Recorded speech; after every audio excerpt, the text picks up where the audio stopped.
quiero compartir con ustedes algunas ideas, algunos aportes de la evaluación formativa que en los últimos 10 años se han producido como ideas que nos permitan repensar el campo de la evaluación y en particular el campo de la evaluación formativa.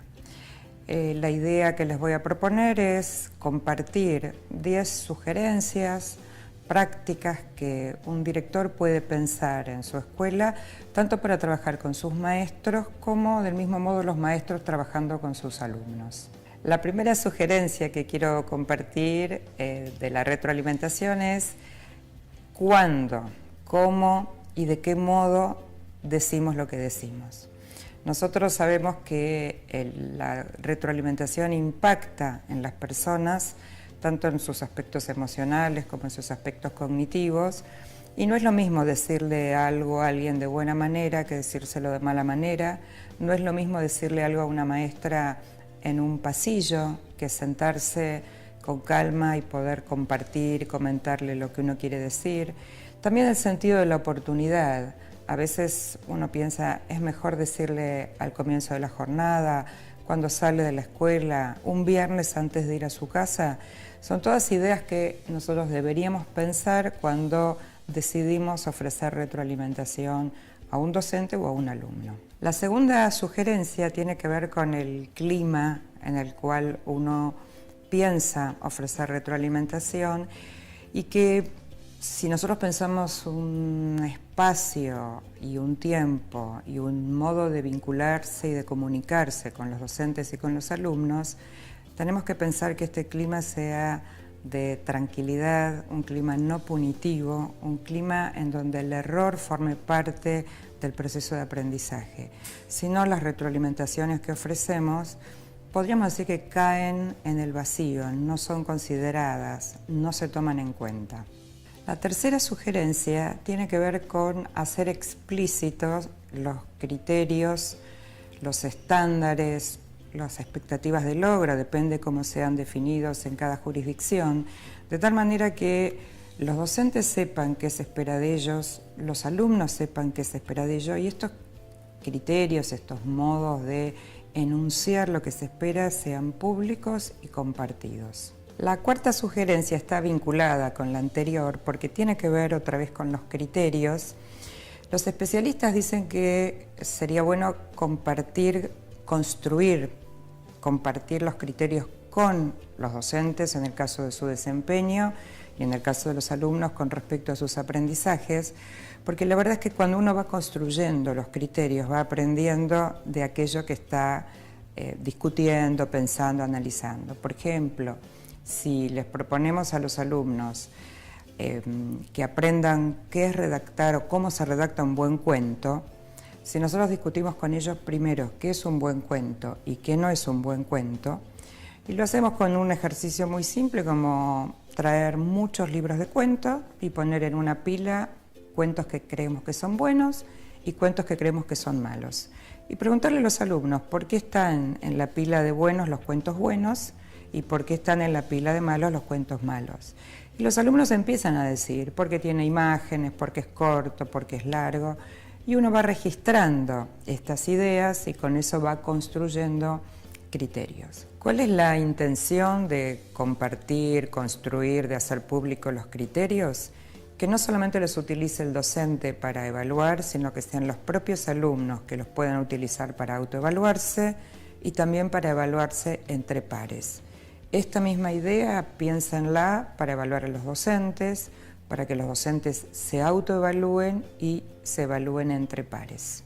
La quinta sugerencia tiene que ver con qué oportunidades ofrecemos nosotros desde la conducción para que los mismos docentes y los mismos alumnos identifiquen sus problemas, sus fortalezas, sus debilidades, en lugar de señalarlos siempre desde afuera. Parte del ejercicio de retroalimentación a veces es parafrasear lo que un alumno dice o lo que un maestro dice. Inmediatamente el alumno dice, no, pero no es eso lo que yo quería decir, por ejemplo. Y entonces no hace falta que uno le diga nada acerca de su debilidad o de su fortaleza, sino es el mismo alumno o es el mismo docente quien lo reconoce. Esto esta manera, digamos, de pensar la retroalimentación, otra vez, y aludiendo a la sugerencia anterior, permite que un alumno se autoevalúe, que un docente se autoevalúe y que el ejercicio de retroalimentación no sea siempre decirle lo que tiene que hacer, sino empoderar a los alumnos y a los docentes para que ellos mismos identifiquen cómo están yendo, cómo les está yendo en la escuela, cómo están ejerciendo su rol como docentes. La sexta sugerencia tiene que ver con la cantidad de información que uno puede ofrecer en una retroalimentación. Nosotros pensamos que deberíamos elegir, focalizar en algunos aspectos, porque nadie puede hacer algo con todo lo que uno le dice. Un ejemplo puede ser, si yo corrijo una producción de un alumno, no puedo señalarle 20 cosas en su producción, porque la pretensión de la retroalimentación sería que el alumno haga algo con lo que yo le estoy sugiriendo, proponiendo.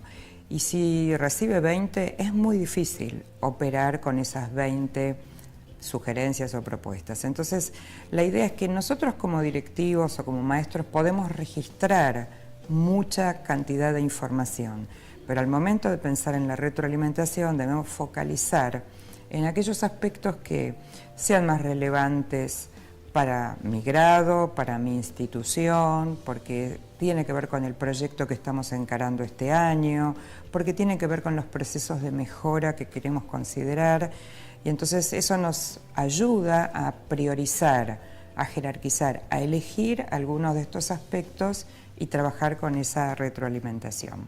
La séptima sugerencia, bien puntual, tiene que ver con un modo de ofrecer retroalimentación es ofreciendo ejemplos, mostrando ejemplos, modelando cómo se hace algo. Nosotros tenemos siempre alguna historia de crítica a los modelos conductistas y entonces parece que mostrar o modelar no está bueno porque entonces el alumno o el docente no construye. Y la verdad que esto no es así. A veces es bueno mostrar un buen ejemplo, a veces es bueno modelar cómo se hace algo, para después el alumno o el docente lo haga a su propio modo, a su propia manera. Pero esta idea de piensen cómo lo harían, por ejemplo, y no ofrecer ningún ejemplo, muchas veces deja en el camino a muchos alumnos o a los docentes sin saber exactamente cuál es la propuesta. Así que buenos ejemplos es una buena manera de retroalimentar. La octava sugerencia tiene que ver con pensar dos cuestiones muy importantes en la retroalimentación. La primera es valorar aspectos positivos. Todos los alumnos y todos los maestros hacen cosas bien. Entonces, el primer ejercicio que uno debería hacer cuando uno ofrece retroalimentación es identificar aquello que hacen bien, aquellas fortalezas, aquello que muestra lo que el maestro sabe, lo que el alumno sabe, y para poder, obviamente, después avanzar sobre otros aspectos. Pero esta valoración, uno diría, casi sería el comienzo de una buena retroalimentación. La segunda idea es que no siempre necesitamos decir cómo hay que hacer las cosas. Muchas veces una buena retroalimentación es una buena pregunta, que lo deje el otro pensando. Los dos aspectos, la de la pregunta y la de la valoración, van a impactar también, como dijimos antes, sobre el campo de la autoestima, no solo sobre los conocimientos o sobre los aspectos cognitivos de un estudiante o de un maestro, sino sobre su autoestima, y sabemos que quien se siente bien, se siente reconocido, tiene muchas más posibilidades de aprender más y mejor. La novena sugerencia tiene que ver con qué esperamos que el otro haga con lo que le ofrecemos como retroalimentación. Y algunos autores usan una analogía muy linda que es la analogía del paquete, ¿no? Y uno dice, ¿qué hace una persona cuando recibe un paquete? Puede hacer muchas cosas. Puede devolverlo al remitente, puede quedarse con el paquete y abrirlo, puede guardarlo para más adelante, puede tirarlo a la basura. Y nosotros no queremos que la retroalimentación ni vaya a la basura, ni quede olvidado. queremos que el alumno y el docente hagan algo con aquello que les proponemos, les preguntamos, les sugerimos. Entonces es muy importante no solamente ofrecer retroalimentación, sino que seamos muy claros en qué queremos que hagan nuestros alumnos o nuestros docentes con esa retroalimentación. Por ejemplo, volver a escribir el trabajo, por ejemplo, pensar otra estrategia para la próxima clase, o sea, ser muy claros en el pedido. La última sugerencia es una bien específica y es un ejemplo de lo que en el campo de la retroalimentación llamamos protocolos, que son una especie de redes de conversaciones organizadas que tienen una estructura, que lo que permiten es en muy poquito tiempo ofrecer retroalimentación. Este es un ejemplo de muchos otros que hay y consiste en 3 preguntas. La primera es ¿a dónde voy? Y tiene que ver con entender lo que dijimos al principio, ¿no? ¿Cuáles son los objetivos? ¿Por qué estoy yendo para allá? No tener claro a dónde voy. La segunda es ¿cómo me está yendo? ¿Cómo estoy yendo? ¿Qué creo que está bien? ¿Creo que debería mejorar? ¿Qué recurso necesito? ¿Qué ayuda necesito? El tercer punto es ¿cómo sigo? Porque tenemos que pensar en el futuro, tenemos que pensar hasta aquí llegué, ¿qué más tengo por delante? ¿Hacia dónde voy? ¿Qué otros aprendizajes?